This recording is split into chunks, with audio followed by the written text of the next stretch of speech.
Evangelho de Marcos, capítulo 1, começando no verso 40, diz assim: aproximou-se dele um leproso, que lhe suplicou, de joelhos: se quiseres, podes purificar-me.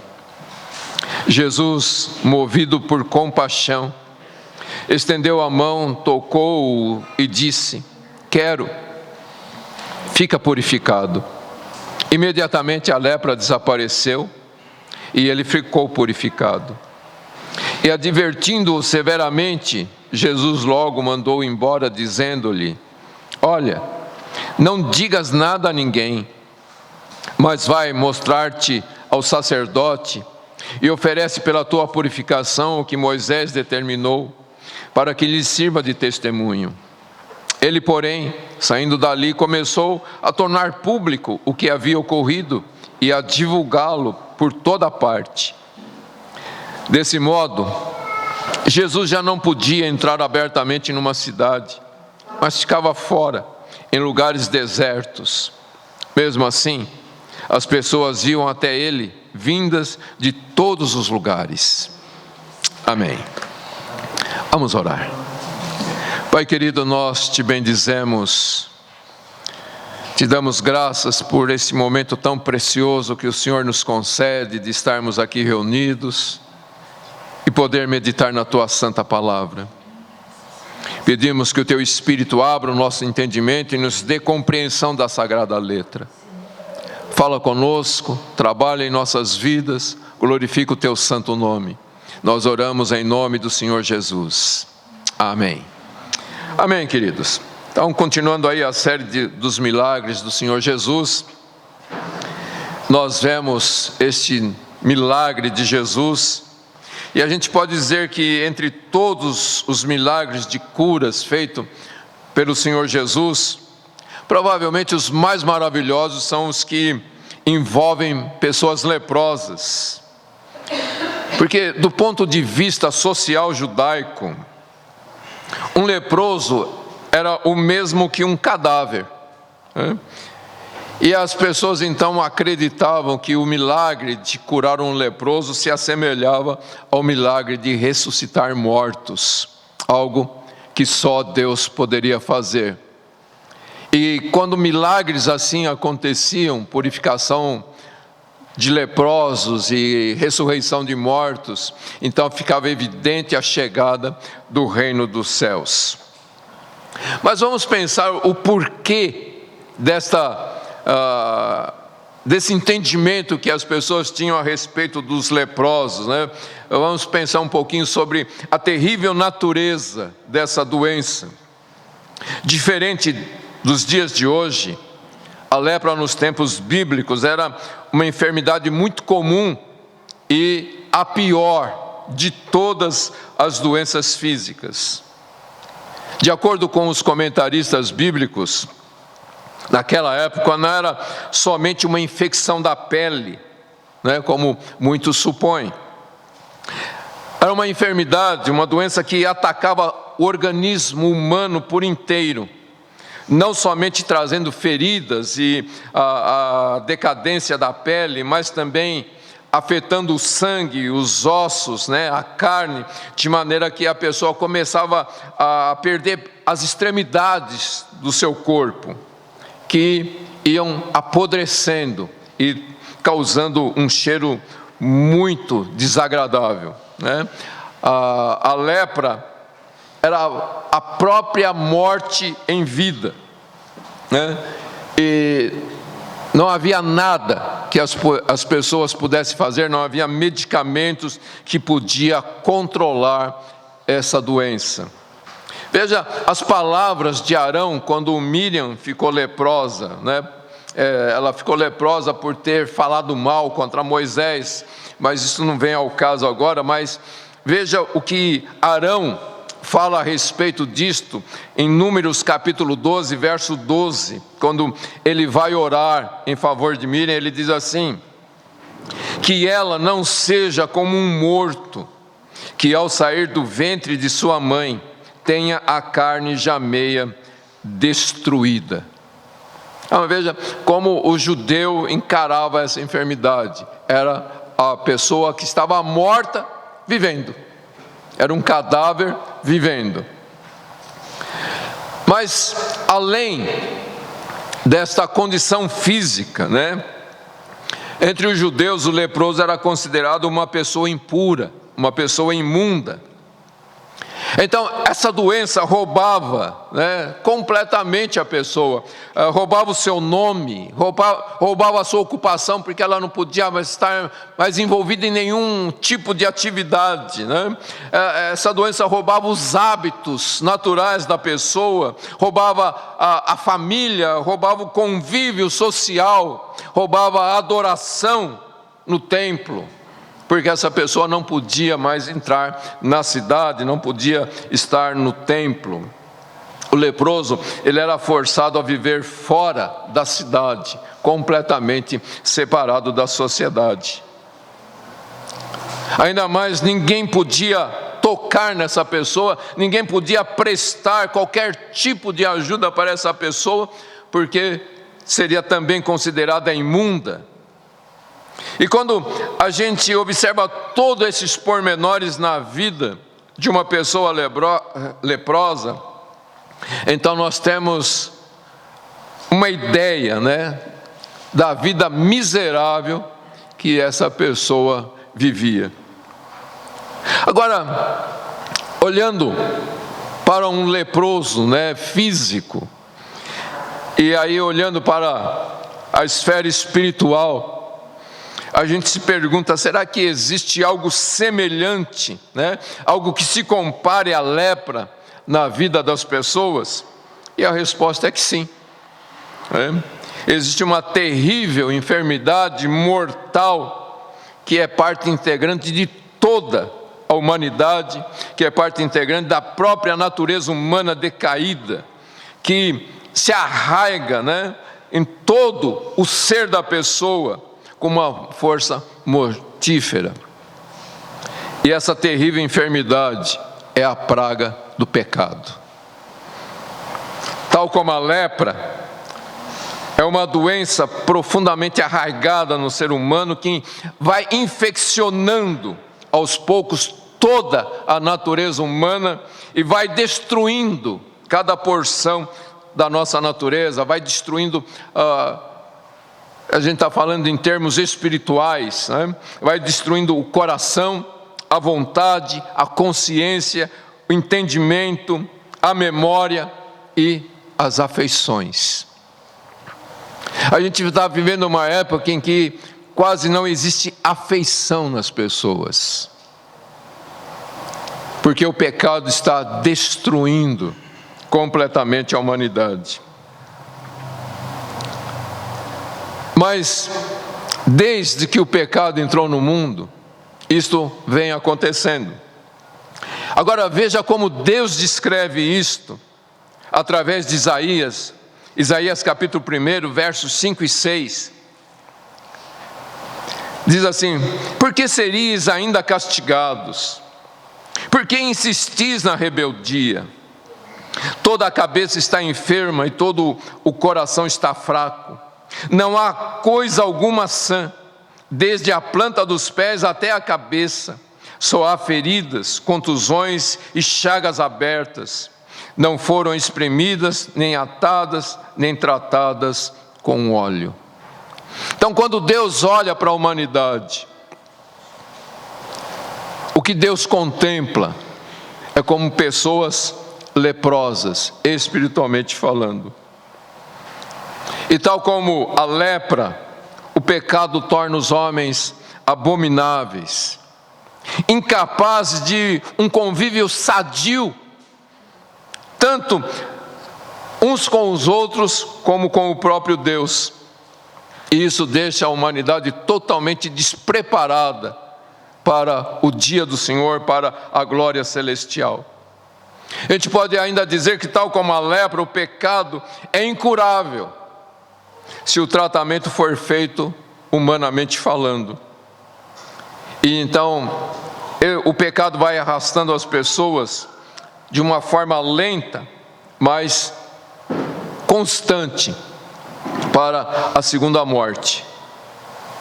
Mas o pior de tudo, queridos, e ainda pior do que a lepra, o pecado é uma enfermidade da qual nenhum homem sobre a face da terra está isento. É a situação na qual nós nascemos. Como Davi diz, em pecado me concebeu minha mãe. E então é o estado natural de toda a humanidade. E a Bíblia ainda diz em Isaías capítulo 64, verso 6, que aos olhos de Deus, diz assim: todos nós somos como o impuro, e todas as nossas justiças como trapo de imundícia, e todos nós murchamos como a folha, e as nossas maldades nos arrebatam como o vento. A gente olha para a humanidade e a gente pode ver pessoas fisicamente saudáveis, mas por natureza a alma está morta em ofensas e pecados. Quando a Bíblia olha para a humanidade, ela declara em Romanos 3:23, porque todos pecaram e estão destituídos da glória de Deus. Quando Paulo olha para a sua própria vida e suas tentativas de melhorar sua condição, em Romanos capítulo 7, 24, verso 24, ele chega à seguinte conclusão: desgraçado o homem que sou, quem me livrará do corpo desta morte? Você está percebendo a associação da lepra física com o pecado, que é a lepra espiritual? Então Paulo faz essa pergunta, né? Quem me livrará do corpo desta morte? E a primeira coisa que a gente vai entender aqui, queridos, é o reconhecimento da nossa verdadeira situação. Paulo diz: desgraçado homem que sou, miserável homem que sou. Então, a primeira coisa muito importante aqui é reconhecer a nossa condição quando nós não estamos em plena comunhão com o nosso Deus. Em outros textos, Paulo diz: em mim, na minha carne, não habita bem algum.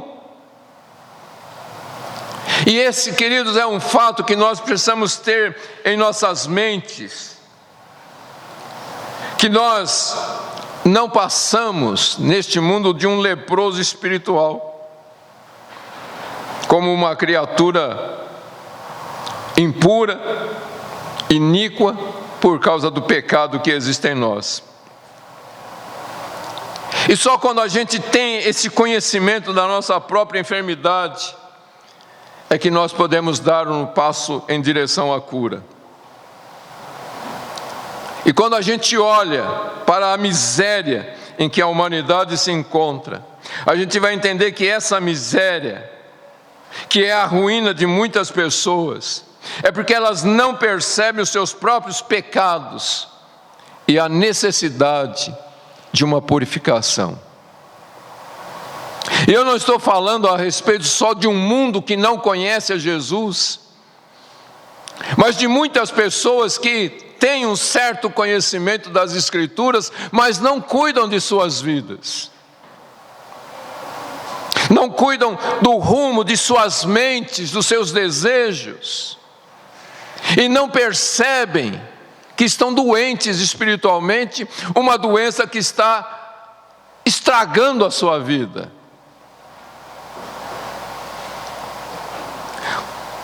Quando Paulo faz a pergunta: quem me livrará deste corpo de morte? No verso 25 ele responde: graças a Deus por Jesus Cristo, nosso Senhor. O reconhecimento de que Jesus é o único que pode nos livrar. Jesus é aquele que pode arrancar o pecado de nossas vidas, arrancar as coisas velhas e fazer com que tudo seja novo em nossas vidas. porque Ele é a própria vida e a vida está nele. E somente com o seu precioso sangue vertido na cruz do Calvário, quando Ele se oferece ali em sacrifício pelos nossos pecados, Jesus é o único que pode nos purificar completamente de todas as impurezas do pecado. Jesus é o único que pode nos despertar para a vida que Ele nos traz através do seu Espírito Santo. Jesus é o único que pode nos purificar de todo o nosso pecado, purificar o nosso coração. Jesus é o único que pode abrir os olhos do nosso entendimento, renovar a nossa vontade e restaurar a nossa saúde. Amém, queridos? E essa verdade precisa estar profundamente guardada no nosso coração. E quando a gente olha para tudo isto, a gente chega à seguinte conclusão: que quando uma pessoa está se perdendo, e eu, mais uma vez, não quero falar somente a respeito de pessoas que estão no mundo, mas a gente vê muitas pessoas dentro da igreja que questionam a sua própria salvação. Será que eu sou salvo?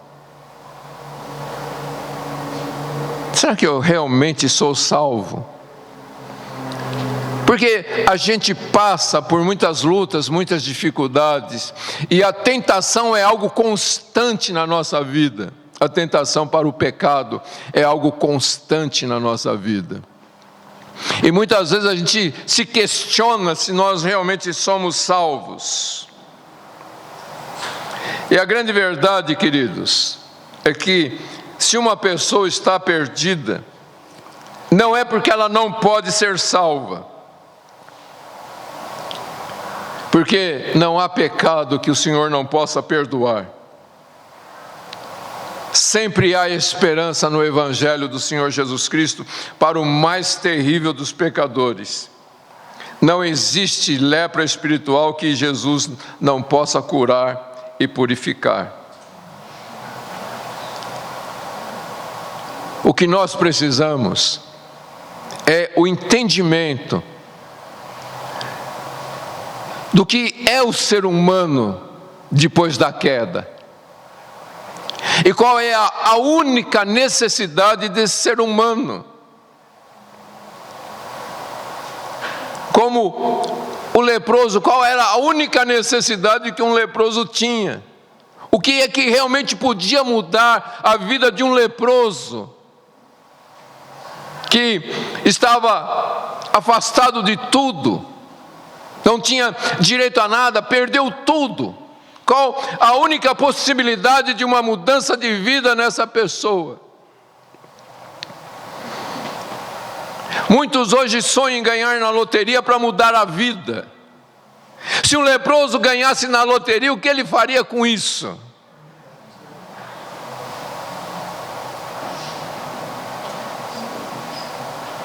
E aí você pode colocar qualquer outra coisa que as pessoas sonham. E que muitas vezes nós cristãos sonhamos.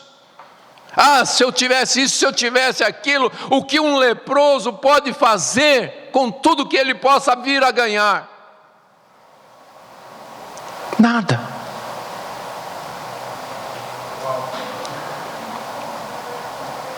Então, queridos, que o nosso maior desejo seja uma cura para a nossa alma. E Jesus, Ele é poderoso para nos dar a cura, tanto espiritual quanto a cura física. Nós vamos entender isto aqui também. Mas o que um leproso podia desejar? Nada além da cura, nada além de mudar aquela situação da sua vida. Agora, vamos voltar aqui para o nosso texto e pensar no que está acontecendo. Vamos lembrar que os judeus entendiam que tocar um leproso transmitia a impureza dele para quem o tocasse.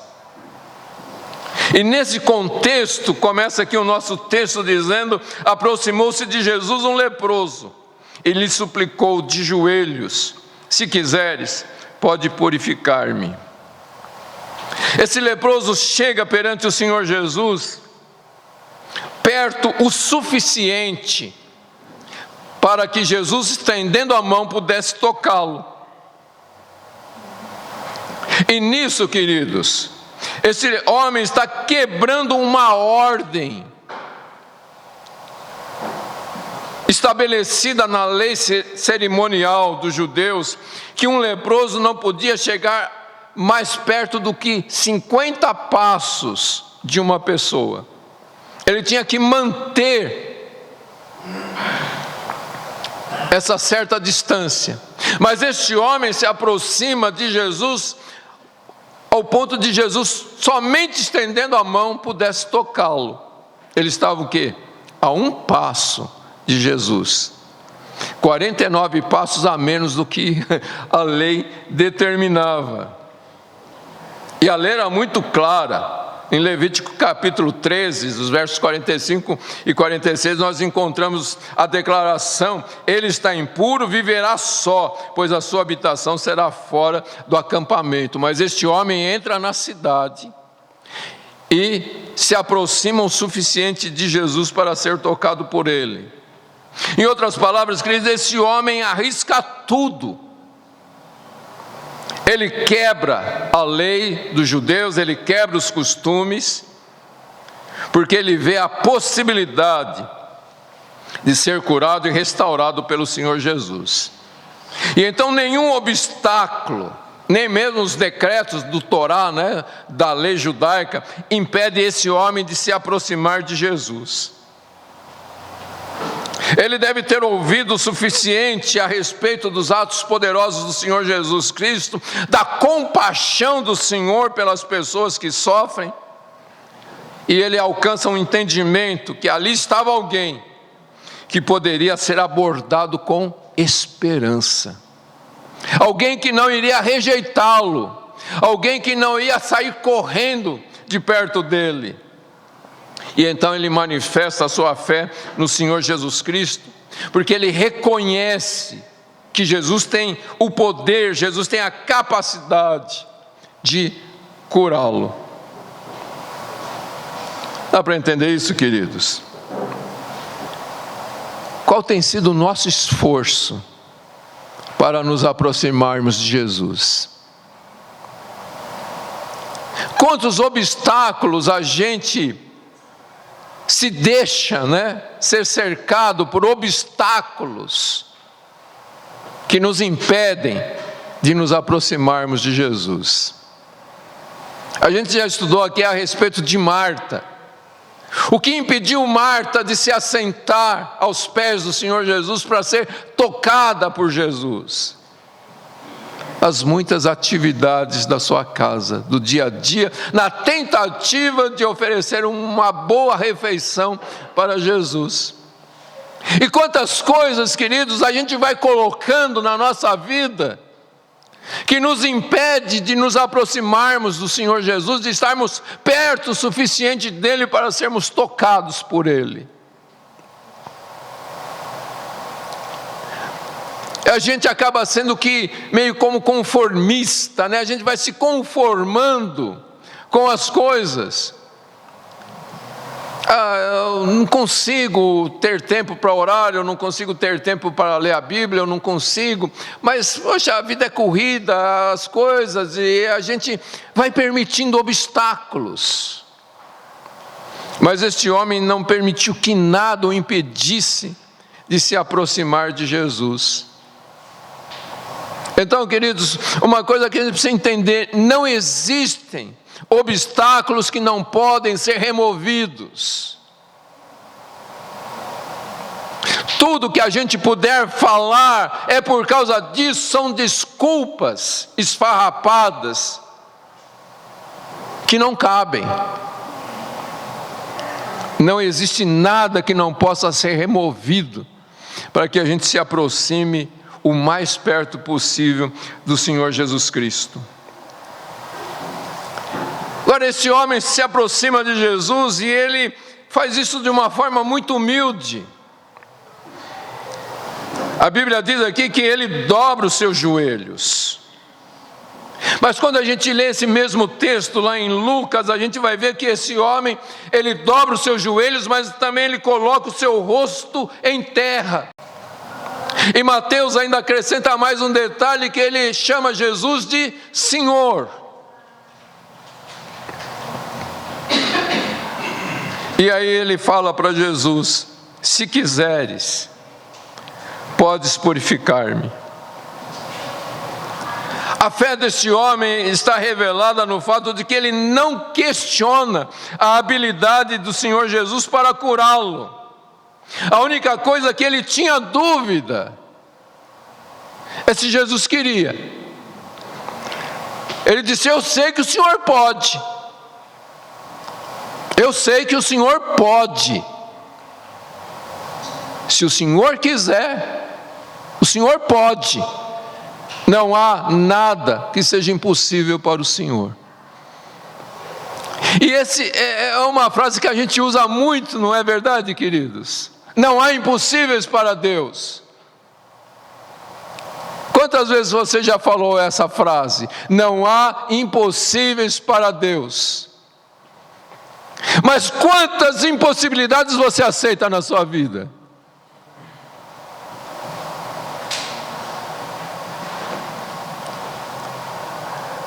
Esse homem não tinha dúvidas. Eu sei que o Senhor pode. É só o Senhor quiser. É só o Senhor querer e o Senhor pode. O Senhor tem essa capacidade. Realmente não há impossíveis para o Senhor. Será, queridos, que nós temos essa fé? Que não há impossíveis para Deus? Eu não estou falando se a gente entende essa verdade, se a gente realmente vê nas Escrituras e fala: está escrito e não há impossíveis para Deus. Eu estou perguntando se você realmente crê nisso, que não há impossíveis para Deus fazer na sua vida. Não há nada impossível. Você realmente crê nisso? Essa é a grande questão. Você crê?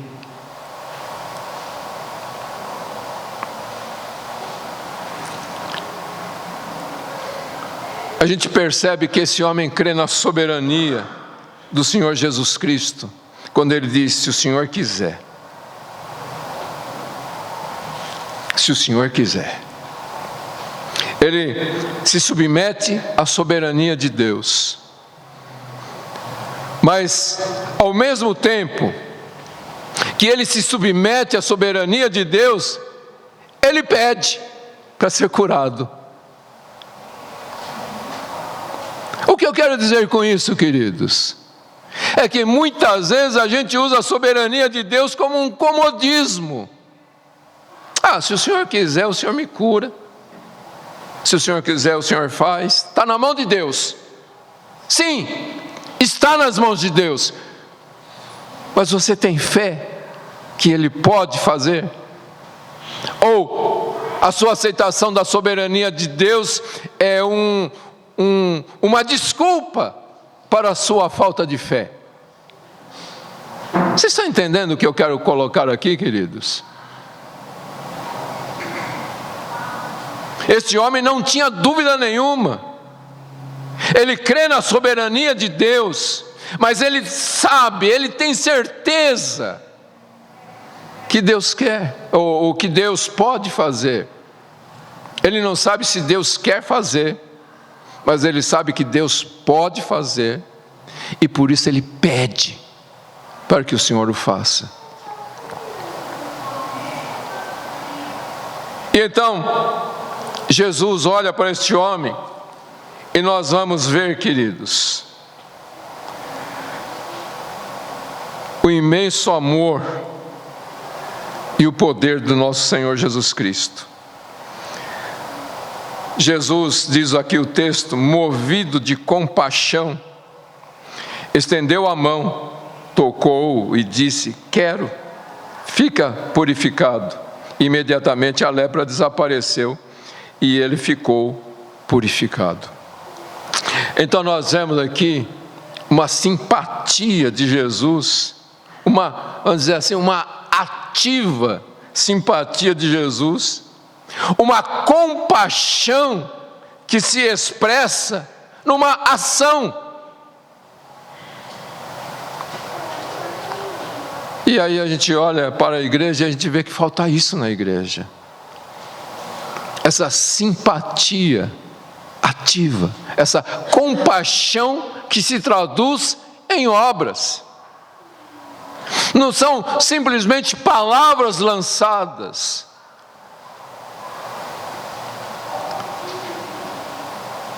Tanto é que Jesus, quebrando também todos os princípios ali da lei cerimonial, Jesus toca aquele homem. Jesus estende a mão para tocar aquele homem, e é impressionante, queridos, os relatos, o número de relatos que nós temos dessa compaixão de Jesus para com as pessoas. Essa ternura do Senhor Jesus em relação às pessoas, como Jesus abre o coração para as pessoas, né? Como Jesus se derrama em compaixão para as pessoas. E os comentaristas bíblicos, eles ficam na dúvida da tradução correta desse texto, que fala aqui que Jesus, movido por compaixão, da forma como está escrita, essa frase poderia ser traduzida também: Jesus movido por ira, Jesus irado. Ele estende as mãos, mas quando dá esse tipo de entendimento que Jesus estava irado, a ira de Jesus não era contra aquele homem que quebrou ali os princípios dos costumes judaicos ao se aproximar de Jesus, ao falar com Jesus, mas o texto significa que Jesus ficou irado contra a situação miserável que aquele homem se encontrava. Por isso ela é traduzida também que Jesus, movido de compaixão, ele teve compaixão ao mesmo tempo que ele estava irado contra aquela situação. Aí a gente lembra das palavras de Marta para Jesus, quando ela disse: o Senhor não se incomoda.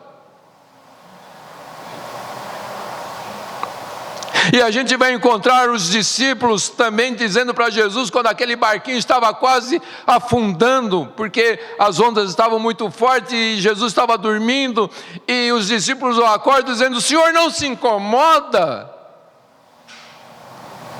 E esse texto nos traz a ideia de que Jesus fica irado não com as pessoas, mas irado com a miséria que as pessoas têm em suas vidas. Ele tem compaixão das pessoas e ira contra o resultado do pecado na vida das pessoas. Jesus não fica alheio à situação das pessoas. Ele se incomoda sim. Ele fica irado contra essa miséria que o mundo está vivendo nos dias de hoje. Jesus olha para tantas pessoas doentes,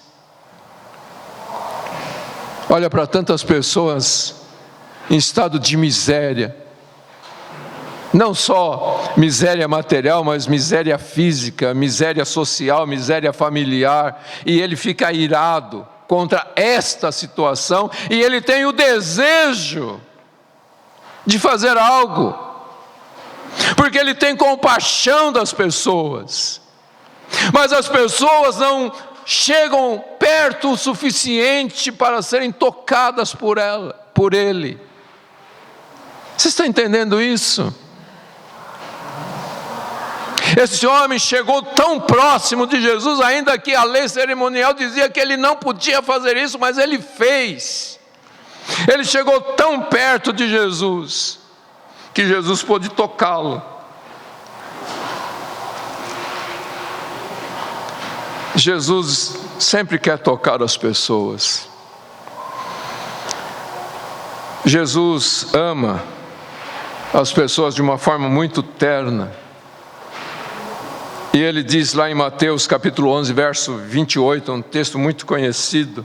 Jesus disse: vinde a mim, todos que estáis cansados e sobrecarregados, e eu vos aliviarei. Veja o que Jesus diz: vinde a mim, se aproxima de mim.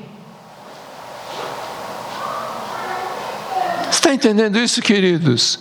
Jesus está dizendo: se aproxima de mim, vem perto o suficiente para eu te tocar. Porque esse homem chega tão perto de Jesus, porque ele queria ser tocado por Jesus,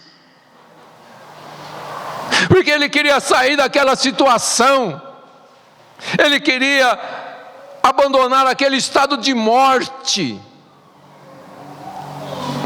E é isso que nós precisamos, queridos, ter o desejo de sair do estado de morte, então sair de todo tipo de pecado que nos afasta da presença do Senhor.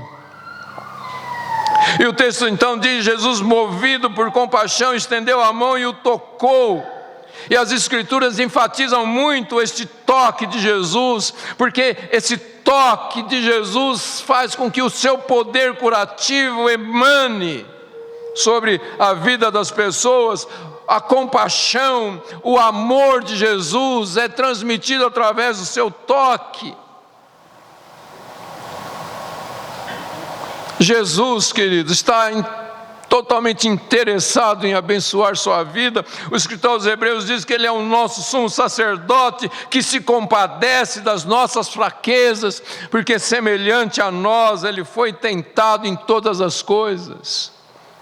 Ele só não pecou, não cometeu nenhum pecado. Jesus toca aquele homem.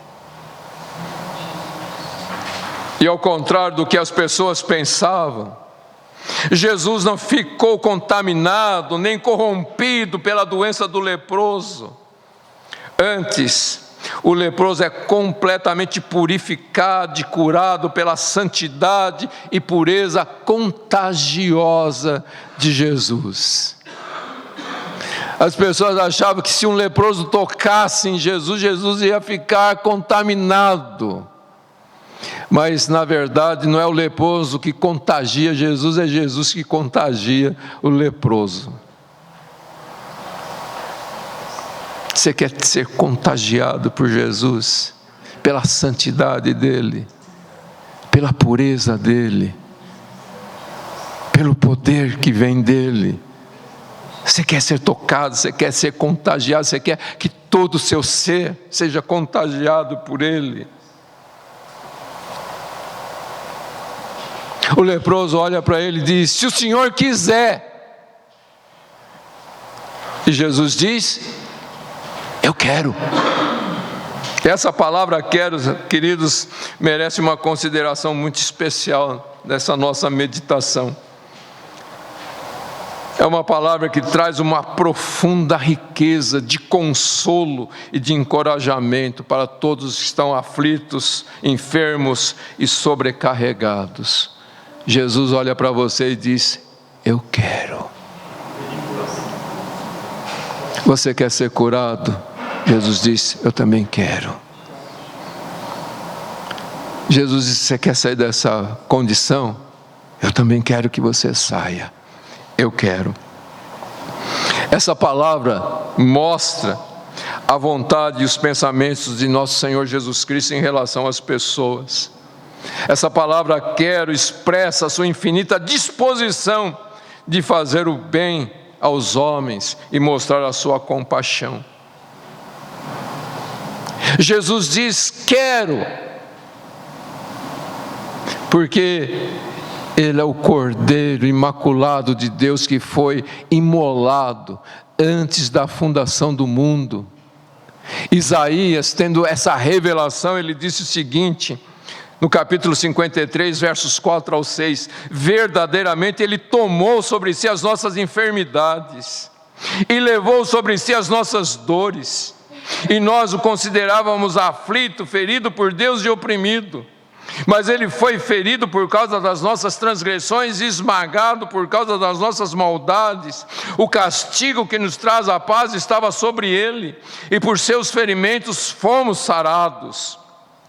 Todos nós andávamos desgarrados como ovelhas, cada um se desviava pelo seu caminho, mas o Senhor fez cair a maldade de todos nós sobre Ele. É por isso que Ele pode dizer, eu quero. É por isso que Ele pode estender a mão, tocar você e fazer um milagre na sua vida. Porque antes da fundação do mundo, Ele é o Cordeiro imolado de Deus, que tomou sobre si todas as nossas dores e enfermidades, que tomou sobre si todas as nossas iniquidades, que levou sobre si todos os nossos pecados, que levou sobre si todas as nossas maldades, e juntamente com o nosso pecado, Ele levou a consequência do nosso pecado, que é essa lepra espiritual, que vai destruindo toda a nossa humanidade. Quando eu digo a nossa humanidade, eu não estou dizendo as pessoas ao nosso derredor, eu estou dizendo a nossa humanidade. Tudo que destrói a nossa vida, Jesus levou sobre Ele. E então nós temos que destacar e enfatizar, queridos, que se as pessoas não são tocadas por Jesus, isso não acontece por falta de disposição da parte do Senhor Jesus.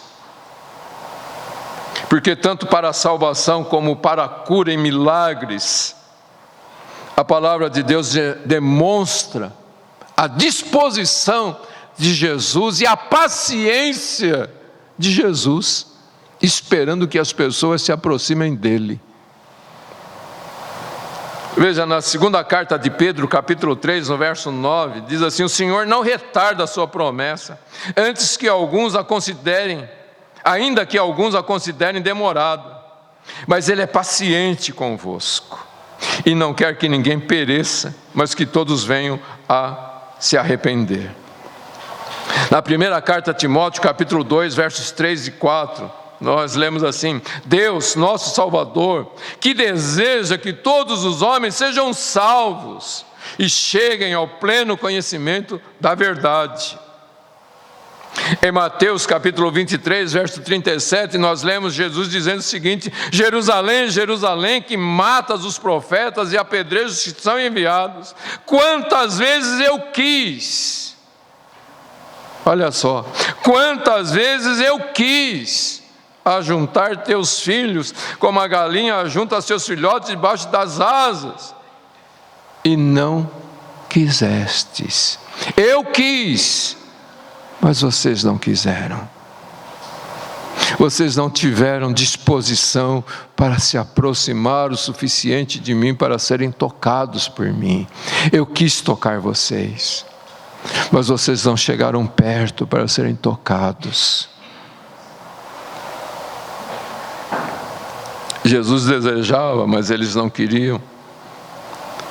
Por isso, queridos, a culpa pela ruína das pessoas é delas mesmas. Se não são tocadas pelo Senhor, a culpa é delas, e não porque o Senhor não quer tocá-las. Mais uma vez essa verdade fica evidente em João, o Evangelho de João, capítulo 5, verso 40, quando Jesus diz, contudo, não quereis vir a mim, para terdes vida. Voltando aqui para o nosso texto, nós vemos que imediatamente a lepra desapareceu e o homem ficou purificado. Naquele exato momento que Jesus o tocou, aquela praga mortal desapareceu. E aquele homem que vinha sofrendo tanto em sua vida foi curado e purificado. Aquele homem que não podia fazer nada por si próprio, não podia purificar-se, ninguém podia ajudá-lo. Ele foi purificado pelo toque de Jesus. Jesus fez para aquele homem o que ninguém podia fazer. E a Bíblia diz que a cura foi completa, foi instantânea. Jesus não somente eliminou o mal, mas restaurou tudo que a lepra tinha feito na vida dele. Se ele tinha perdido pedaço de dedo, pedaço do nariz, da orelha, Jesus restaurou. Tudo voltou ao normal. A cura do Senhor é completa. E bastou uma única palavra, um único toque do Senhor Jesus. E ali não estava mais um homem leproso, mas um homem sadio, um homem cheio de saúde, fortalecidos. Quem podia imaginar, querido, essa transformação? E se a gente pensar naquele homem, o que aconteceu no interior daquele homem?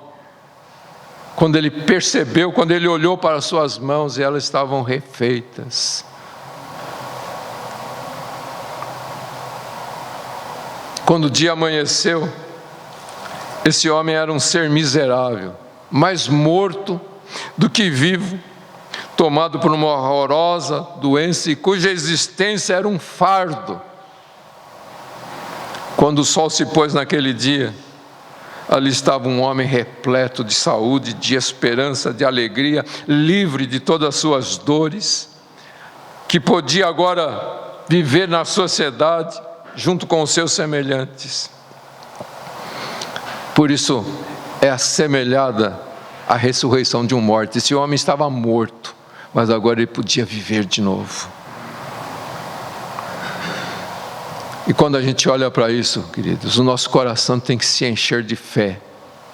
O nosso coração precisa se encher de esperança e de alegria, porque nós temos um Salvador que é o Senhor Deus Todo-Poderoso.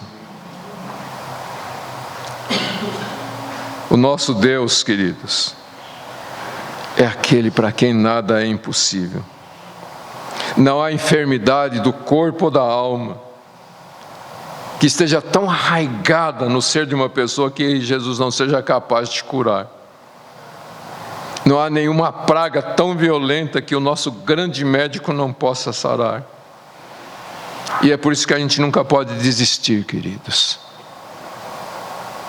E se conformar, fazer o quê, né?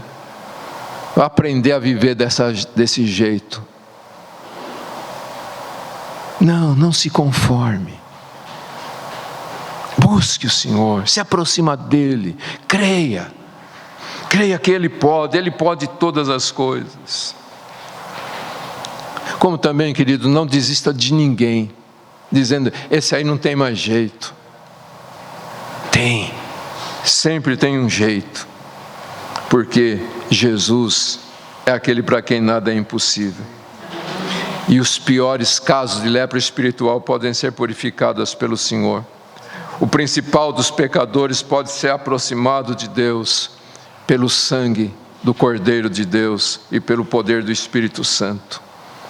E mais uma vez a gente tem que dizer, se os homens se perdem eternamente, não é porque eles são ruins demais para serem salvos, mas é porque eles não têm disposição para ir a Cristo, para que o Senhor os salve. Amém, queridos? Mas uma outra lição que eu queria tirar aqui é o respeito do Senhor Jesus para com a palavra de Deus, para com a lei de Moisés.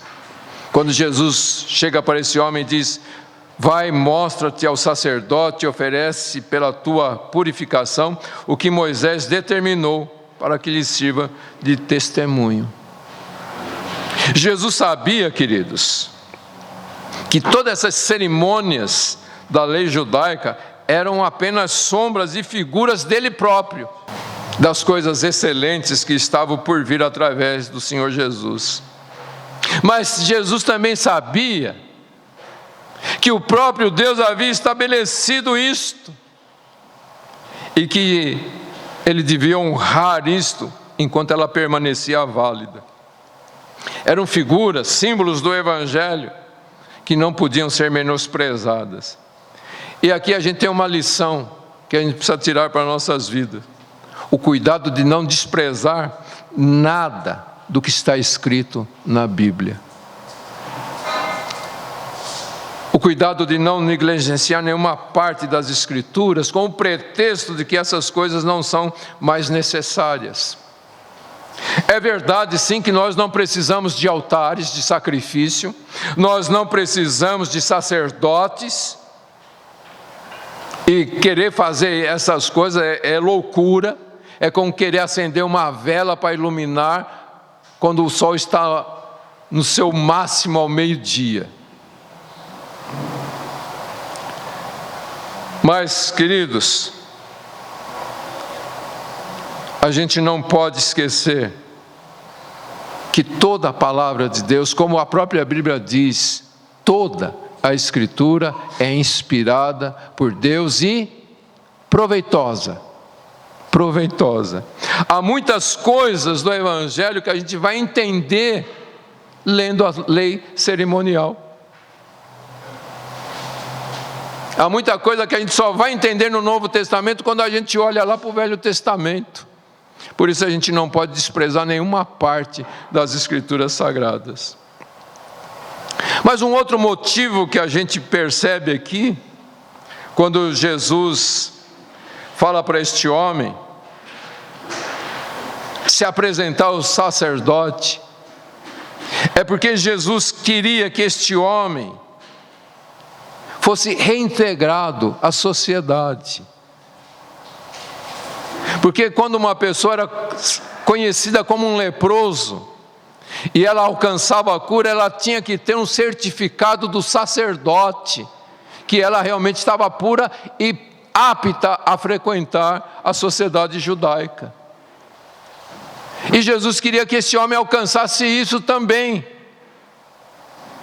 E mais uma vez a gente chega à conclusão, Jesus se interessa por cada detalhe da sua vida. Jesus está preocupado com cada detalhe da sua vida sobre esta terra. Jesus está atento a tudo. Ele não deixa nenhuma ponta solta. Ele cuida de cada detalhe. Amém, queridos?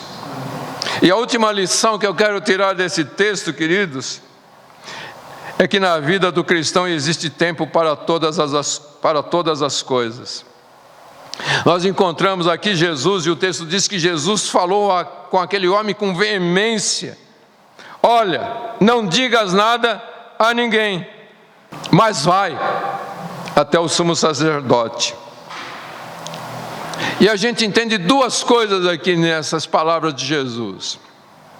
É possível que Jesus, sabendo que o homem ia sair falando para todo mundo, ele não ia chegar até o sacerdote e não ia alcançar ali o seu documento de purificação. Mas Jesus também não queria uma aclamação popular, que as pessoas olhassem para ele simplesmente como um curador ou um curandeiro. E então Jesus fala para aquele homem, para que ele não dissesse nada para ninguém a respeito da cura. Que, como eu disse a princípio, a cura de um leproso era um dos milagres mais, se a gente pode dizer assim, sensacionais, que era como equivalente à ressurreição de mortos. Mas o homem faz exatamente ao contrário, né? Ele desobedece essa palavra veemente de Jesus, e o texto diz, saindo dali começou a tornar público o que havia ocorrido e a divulgá-lo por toda parte.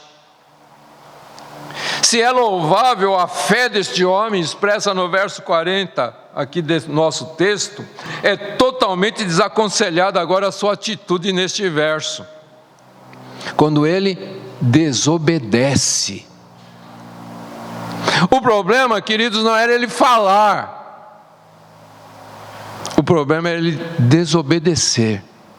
E o resultado da sua desobediência, e a gente podia dizer, o seu descaso com a palavra de Jesus, é o seguinte: Jesus já não podia entrar abertamente numa cidade, mas ficava fora em lugares desertos. A desobediência, queridos, por qualquer motivo que seja, ela nunca é boa. Neste caso, ela privou muitas cidades das bênçãos que elas poderiam ter recebido se Jesus pudesse entrar naquelas cidades. Agora, olha que interessante.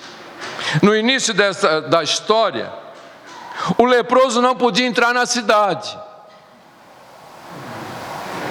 Agora, ele está curado, ele pode entrar na cidade, mas por causa da sua desobediência, o texto diz, Jesus já não podia entrar abertamente na cidade. Jesus liberta o homem de um fardo, e o homem joga um fardo sobre Jesus. Atrapalha. Dá para entender isso, queridos? O que a gente aprende aqui, queridos, não só que toda palavra deve ser obedecida, porque toda desobediência traz uma consequência.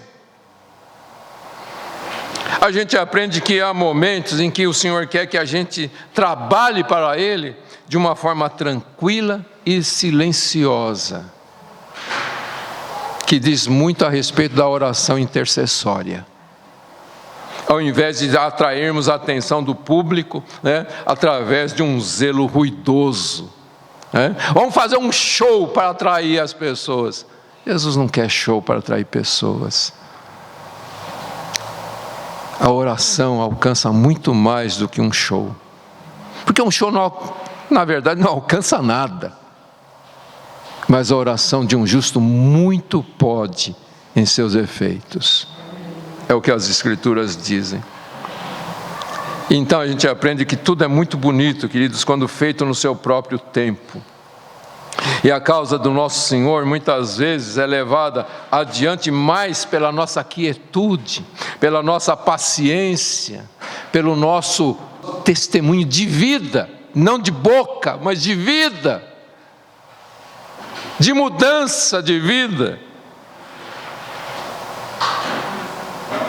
Se a gente esquecer desse fato, a gente muitas vezes pode retardar a causa pela qual a gente está lutando. Agora, sem dúvida, queridos, esse é um assunto bem delicado e difícil.